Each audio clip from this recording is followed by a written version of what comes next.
Bismillahirrahmanirrahim. Alhamdulillah rabbil alamin. Allahumma salli ala sayyidina Muhammad wa ala ali sayyidina Muhammad. Pada pembahasan kali ini kita akan bahas dan bedah satu disiplin ilmu yang pasti dipelajari oleh talib di ma'had, di pesantren, santri-santri, bahkan menjadi kitab rujukan yang paling utama. Ada yang dipelajari detail, ada yang bahkan sampai dihafal secara bait-baitnya, yakni ilmu dalam kitab Al-Ajurumiyah, karya kitab As-Sonhaji. Fenomenal dan sangat bermanfaat dipelajari sampai detik ini. Kalau kita definisikan ilmu nahu, para ulama nahwiyin banyak mendefinisikan apa ilmu nahu. Ilmun biqawaidah, satu ilmu yang membahas tentang kaidah, yu'raf bi ahkamul kalimatil arabiyyati, yang dengan ilmu kaidah ini kita bisa paham kalimat-kalimat bahasa Arab.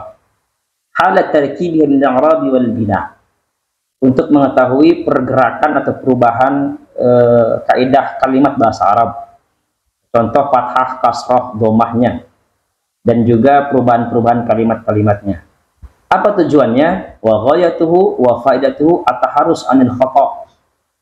Faedahnya adalah agar terhindar seseorang dari salah membaca, dari salah menulis, wal isti'anah ala fahmi kalamillah, dan juga membantu untuk memahami Al-Quran wa kalami Rasulullah, dan juga hadis.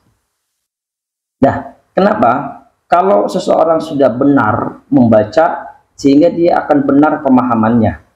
Ketika dia sudah paham, maka dia akan mampu mengamalkan dengan benar, tidak salah mengartikan, tidak salah, maka tujuan adalah mutakhaliq bil Qur'ani was sunnah. Dia berakhlak dengan Quran dan sesuai dengan hadis dan tuntunan para ulama. Tapi bayangkan kalau dia sudah salah membaca, efeknya akan salah mengartikan, salah menerjemahkan, dan salah menafsirkan. Ujung-ujungnya dia akan salah mengamalkan hadis dan juga Quran dan juga qaul para ulama. Dan bagaimana mungkin berakhlak dengan Quran dan hadis lawang sudah salah? Contoh, ada Al-Quran satu ayat contoh saja, dan hadis yang mengharamkan satu perkara, karena dia salah membaca, jatuh bukan menjadi haram tapi diartikan menjadi halal, kebalikannya, atau contoh-contoh lainnya.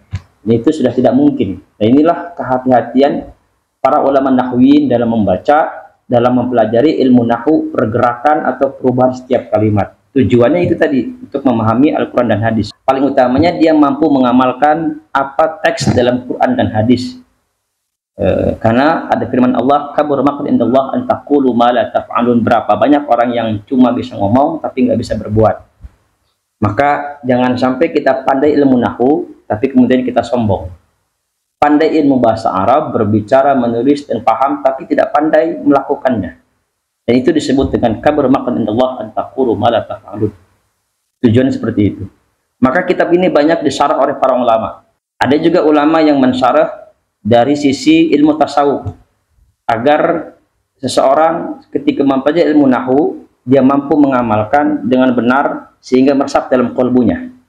Salah satu ulama yang fenomenal menerjemahkan, mensyarahkan ilmu Al-Ajurumiyah dari sisi tasawuf adalah Al-Imam Abdul Qadir Al-Kauhani, dengan kitab fenomenal Munyatul Faqir Al-Mutajarid wa Suratul Murid Al-Mutafarrid.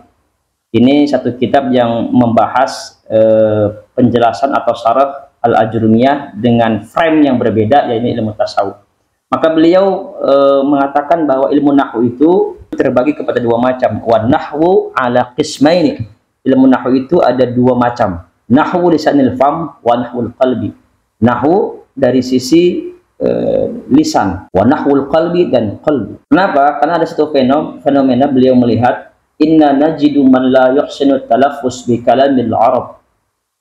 Imam Al-Kauhani menemukan ada orang yang tidak pandai untuk memperbagus, memperindah bahasa talaffuz di kalamil Arab dengan bahasa Arab. Falahina, sampai masuk ke dalam ilmu lahan salah. Falahina di kalami yarfa'ul mansub wa yansibul marfu.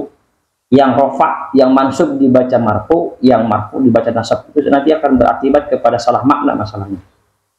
Wa yakunu fi halihi, tapi keadaannya atau kesehariannya mutakhaliqan bil kitabi wa sunnah, akhlaknya sudah sesuai dengan Quran dan hadis. Artinya dia tidak sombong dan lain-lain. Wa hadha huwa an-nahwu al-qalbi wa hadha mardiyun indallah wa rasulih. Ini disebut dengan nahwu al-qalbi, dan ini mardiyun, diridhai oleh Allah dan Rasulnya. Wa yujad, dan berapa banyak ditemukan nahwu lisanil fami ghair mutakhaliqin bil kitabi wa sunnah. Dia pandai, bagus cara membacanya, bagus cara menulisnya, tapi dia tidak pandai untuk berakhlak sesuai dengan Quran dan hadis. Ini tidak baik. Madmumun, dikatakan madmum.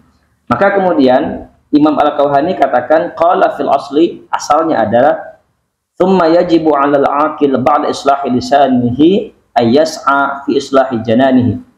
Setelah dia pandai mempelajari ilmu nahwu, paham kalimat-kalimat Arab, paham Al-Quran dan hadis sesuai dengan makna yang benar, ayas'a fi islahi janadihi, dia sebaiknya berusaha untuk memperbaiki akhlaknya.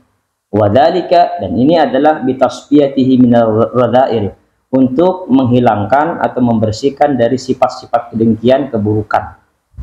Wa tahliyatihi bi anwa'il fadail, dan tahliyah, menghiasi dirinya dengan fadilah-fadilah yang baik. Ini kalau ada pertanyaan, kalau gitu saya nggak perlu belajar ilmu nahwu lah, cukup berakhlak saja. Kalau gitu saya nggak perlu, yang mana nih lebih penting, belajar ilmu nahwu atau cukup berakhlak saja? Lihat, digarisbawahi oleh Imam Al-Kauhani, wa islahul lisan duna islahil jinan fisqun wa dhalalun.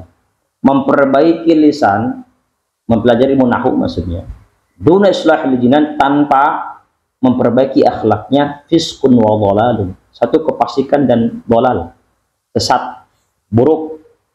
Tapi kebalikannya, wa islahul jinan duna islahil lisan, memperbaiki akhlaknya tanpa diiringin dengan memperbaiki ilmu Arabik, bahasa Arabnya atau lisannya, kamalun duna kamalin, satu kesempurnaan tanpa ada kesempurnaan. Maksudnya wa islahuhuma ma'an kamalul kamal. Pelajarilah ilmu nahwu untuk paham Al-Quran dan hadis sehingga dia mutakhaliq bil Qur'ani wa sunnah. Seperti itu maksudnya. Inilah tujuan daripada mempelajari ilmu nahwu. Insyaallah kita akan bahas setiap kalam bab-bab dalam ilmu al-ajrumiyah, baik dari sisi ilmu nahwunya dan dari sisi tasawufnya. Sehingga kita bukan cuma pandai untuk berdebat berbahasa Arab dan menulis bahasa Arab, mensyarah, tapi juga pandai mutakhaliq. Tujuannya adalah yang tadi, ala fahmi kalamillah wa kalami Rasulullah, paham Al-Quran dan hadis, dan ujung-ujungnya adalah mengamalkan Quran dan hadis. Karena kata Nabi, fusaqu ummati qurra'uha, banyak orang yang fasik dari kalangan umatku, kata Nabi, adalah qurra'uha, mereka yang hanya pandai membaca, pandai fasih berbahasa Arab, tapi tidak pandai mengamalkan. Kabur maqtan indallah an taqulu ma la taf'alun. Barakallahu lakum wallahu a'lam bissawab.